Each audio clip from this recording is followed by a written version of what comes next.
കടുത്ത ചൂടിൽ പ്രയാസപ്പെടുന്ന തിരൂരങ്ങാടിയിലെ ജനതയ്ക്ക് ഇരുട്ടടിയായി എത്തിയ അപ്രഖ്യാപിത പവർ കട്ടിനും വോൾട്ടേജ് ക്ഷാമത്തിനും എതിരെയായിരുന്നു യൂത്ത് ലീഗിന്റെ പ്രതിഷേധം. യൂത്ത് ലീഗ് തിരൂരങ്ങാടി മണ്ഡലം ഭാരവാഹികൾ KCB വെന്യൂർ ഡിവിഷൻ ഓഫീസിലെത്തി എക്സിക്യൂട്ടീവ് എഞ്ചിനീയർ KM സുബജയെ നേരിൽ കണ്ട് പരാതി നൽകി. എക്സിക്യൂട്ടീവ് എഞ്ചിനീയറുടെ ചേംബറിൽ ഉദ്യോഗസ്ഥരുടെ യോഗം നടക്കവെയാണ് യൂത്ത് ലീഗ് പ്രവർത്തകർ പ്രതിഷേധവുമായി എത്തിയത്. അപ്രഖ്യാപിത വൈദ്യുതി മുടക്കത്തിനും വോൾട്ടേജ് ക്ഷാമത്തിനും അടിയന്തര പരിഹാരമുണ്ടായില്ലെങ്കിൽ ശക്തമായ സമരത്തിന് നേതൃത്വം നൽകുമെന്നും യൂത്ത് ലീഗ് മണ്ഡലം പ്രസിഡന്റ് UA റസാഖ് പറഞ്ഞു. ഈ മേഖലയിലെ വൈദ്യുതി അപ്രഖ്യാപിത വൈദ്യുതി മുടക്കവും അതുപോലെ തന്നെ വോൾട്ടേജ് ക്ഷാമവും ചൂണ്ടിക്കാട്ടിക്കൊണ്ടാണ് യൂത്ത് ലീഗിൻ്റെ ഭാരവാഹികൾ ഇന്ന് തിരൂരങ്ങാടി സബ് ഡിവിഷൻ ഓഫീസിലെത്തിയത്. KCBയുടെ അവരെ ഓഫീസറെ കണ്ടു, ഞങ്ങളുടെ പ്രതിഷേധം അറിയിച്ചു.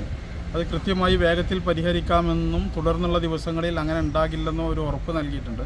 രാത്രിയെന്നോ പകലെന്നോ ഇല്ലാതെ നിരന്തരം വൈദ്യുതി മുടങ്ങുന്നുണ്ട്. പവർ കട്ടാണെങ്കിൽ കൃത്യമായ സമയം കണക്കാക്കി ജനങ്ങളെ അറിയിക്കണമെന്നും ഒരു ദിവസം തന്നെ 20-30 തവണ വൈദ്യുതി മുടക്കം അംഗീകരിക്കാനാകില്ല എന്നും യൂത്ത് ലീഗ് ഭാരവാഹികൾ ഉദ്യോഗസ്ഥരെ അറിയിച്ചു. പ്രശ്നങ്ങൾ ശ്രദ്ധയിൽപ്പെട്ടിട്ടുണ്ടെന്നും അടിയന്തര പരിഹാരം കാണുമെന്നും ഉദ്യോഗസ്ഥർ ഉറപ്പു നൽകി. മണ്ഡലം പ്രസിഡന്റ് UA റസാഖ്, ഭാരവാഹികളായ ഉസ്മാൻ കച്ചടി, CH അബൂബക്കർ സിദ്ദിഖ്, ബാപ്പുട്ടി ചെമ്മാട്, PK തൈസിർ എന്നിവർ പ്രതിഷേധത്തിന് നേതൃത്വം നൽകി. ഈ ചാനൽ ന്യൂസ് തിരൂരങ്ങാടി. 15 വർഷങ്ങളായി ഈ തിളക്കം നമ്മെ ഭ്രമിപ്പിക്കുന്നു.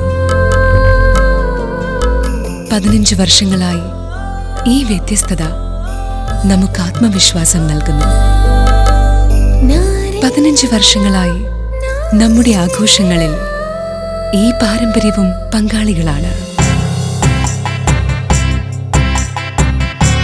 ഒരു ദേശത്തിന്റെ ആഭരണ സംസ്കാരം രൂപപ്പെടുത്തിയവർ.